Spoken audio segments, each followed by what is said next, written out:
वफाकी दारुल हुकूमत इस्लामाबाद के सबसे बड़े सरकारी अस्पताल Pakistan institute of medical sciences के गायनी वार्ड में आतिशदगी के एक होलनाक और दिल दहला देने वाले वाक़े ने पूरे मुल्क को शशदर करके रख दिया। हम में से किसी ने बच्चे के टुकड़े भी नहीं देखे।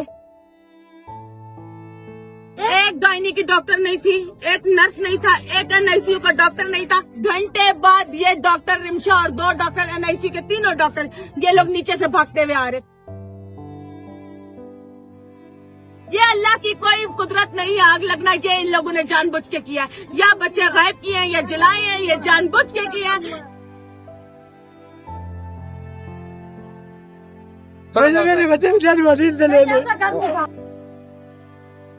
अस्पताल के mother and child health ward की तीसरी मंजिल पर वाक़ नर्सरी और इंक्यूबेशन सेंटर में अचानक भड़कने वाली इस खौफनाक आग की जद में आकर 15 मासूम नौमौलूद बच्चे दम तोड़ गए या बुरी तरह झुलस कर जाबक हो गए। नर्सरी के अंदर कुल 16 बच्चे जेरे इलाज थे, जिनमें से तिब्बी अमले और रेस्क्यू टीमों की इंतहा कोशिशों के बावजूद सिर्फ एक मासूम बच्चे को जिंदा बचाया जा सका, जिसे फौरी तौर पर इंतहाई निगहदाश्त के वार्ड मुंतकिल कर दिया गया।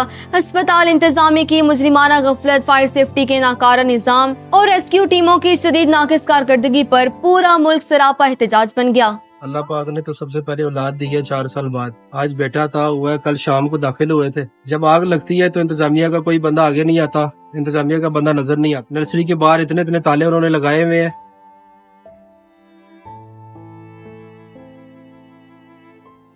इस अंदोहनाक हादसे का आगाज बुध की सुबह तकरीबन 6:45 पर उस वक्त हुआ जब नर्सरी वार्ड में नस्ब एयर कंडीशनर का कंप्रेसर अचानक एक धमाके के साथ फट गया या शदीद शॉर्ट सर्किट हुआ। नर्सरी के अंदर इंतहाई निगहदाश्त के बाइस ऑक्सीजन सप्लाई की लाइनें, प्लास्टिक के तिब्बी आलात और गैस के कनेक्शंस मौजूद थे, जिसकी वजह से धमाके के साथ ही आग ने चंद सेकंडों में पूरी नर्सरी को अपनी लपेट में ले लिया। धमाके की शिद्दत इतनी ज्यादा थी कि अस्पताल की बिजली फौरन मुअत्तल हो गई और पूरा वार्ड जहरीले और स्याह धुएं से भर गया। फायर ब्रिगेड की 6 गाड़ियों और 4 एम्बुलेंसेज ने मौके पर पहुंचकर आग बुझाने का अमल शुरू किया और शदीद जिद्दोजहद के बाद आग पर काबू पाकर कॉलिंग का अमल मुकम्मल किया। वाक़े के फौरन बाद रेस्क्यू ज़राए और मुतासरा मासूम बच्चों के निढाल वालिदैन की जानिब से अस्पताल इंतजामी की शदीद गफलत और नाकारा सेफ्टी इंतजामात के लर्ज़खेज़ इंकशाफात सामने आए। जैसे ही आग लगी है, शोले इस तरह इधर से यहाँ से आग बढ़ गई है। अमले के लोग यहाँ से भाग गए थे। ये लोग जहाँ पे जो जिनके मरीज थे या जिनके बच्चे थे, उन लोगों ने यहाँ पे सब चीज का ब्रेक की है, शीशे भी तोड़े हैं, हर काम किए हैं। रेस्क्यू ज़राए और एनी शाहिदीन के मुताबिक अस्पताल में फायर सेफ्टी का निजाम इंतहाई नाकिस था।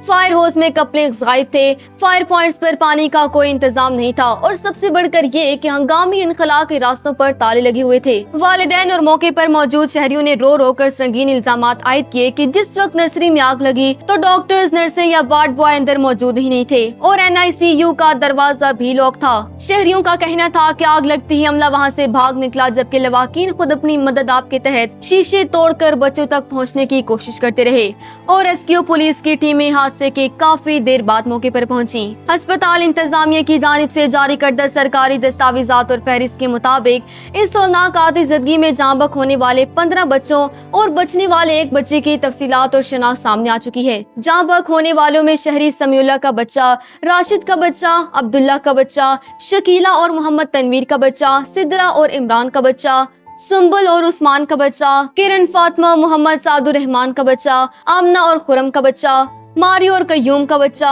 खिजरा और मुदस्सिर का बच्चा, इश्तियाक का बच्चा और उरूसा और सईद और इदरीस खान का बच्चा शामिल हैं। इस सानहे की सबसे दर्दनाक बात यह थी कि शहरी बहादुर के 2 जुड़वा बच्चे भी इस आग की नजर होकर दम तोड़ गए। इन तमाम अमवात के दरमियान खातून आसिफ और वालिद वकास के नौमालूद बच्चे को मुआवजाना तौर पर बाहिफाजत रेस्क्यू कर लिया गया, जिसका इलाज जारी है। शदीद झुलस जाने की वजह से कई बच्चों की शिनाख्त में दुश्वारी पेश आई, जिस पर गम से निढाल वालिदैन ने DNA टेस्ट के जरिए बच्चों की शिनाख्त का मुतालबा भी किया। इस क़यामत के इस वाक़े पर मुल्क की आला तरीन क़यादत और हुकूमती सतह पर फौरी एक्शन लिया गया। वज़ीर आज़म मोहम्मद शहबाज शरीफ ने नर्सरी में बच्चों की अमवात पर गहरे दुख और रंज का इजहार करते हुए वाक़े का सख्त नोटिस लिया और कहा कि बच्चों के साथ इस नौयत का वाक़या नाकाबिले तलाफी और इंतहाई दर्दनाक है, लिहाजा तमाम मुहरकात का जायजा लेकर जिम्मेदार जिम्मेदारान के खिलाफ बिला ताखिर सख्त तरीन कार्रवाई की जाए। वफाकी वजीर सेहत मुस्तफा कमाल ने कराची से इस्लामाबाद पहुँचने का ऐलान करते हुए तस्दीक की कि वाकई पर कोई समझौता नहीं होगा और अगर खुद उनकी भी कोई गलती सामने आई तो कानून अपना रास्ता बनाएगा। दूसरी जानिब वफाकी वजीर तारिक फजल चौधरी ने बताया कि वाकई की गहराई से तफ्तीश के लिए वाइस चांसलर और डिप्टी कमिश्नर की सरबराही में आला सतही कमेटियां तश्कील दे दी गई हैं, जबकि जिले इंतजामी ने एडिशनल डिप्टी कमिश्नर की सरबराही में 8 रुकनी इंक्वायरी कमेटी कायम की है, जिसमें कैपिटल इमरजेंसी सर्विसेज के DG, SP city, assistant commissioner I9 और डीजी CDA शामिल हैं, जो 24 घंटे में हतमी इंक्वायरी रिपोर्ट पेश करेंगे। इब्तदाई तौर पर गफलत के मरतकब एम्स अस्पताल के चिल्ड्रन वार्ड के पूरे टेक्निकल स्टाफ को मुअत्तल कर दिया गया और नेशनल फॉरेंसिक एजेंसी की टीम ने मौके पर पहुंचकर शवाहिद इकट्ठे करना शुरू कर दिए हैं। इस वक्त अस्पताल के बाहर फिजा शदीद सोगवार है। मासूम बच्चों के वालिदैन इंसाफ और मुजरिमों की गिरफ्तारी का मुतालबा कर रहे हैं, जबकि इंतजामिया और पुलिस की जानिब से तहकीकात कमल तेजी से जारी है ताकि इस मुजरिमाना गफलत के जिम्मेदारों को किफरे किरदार तक पहुँचाया जा सके।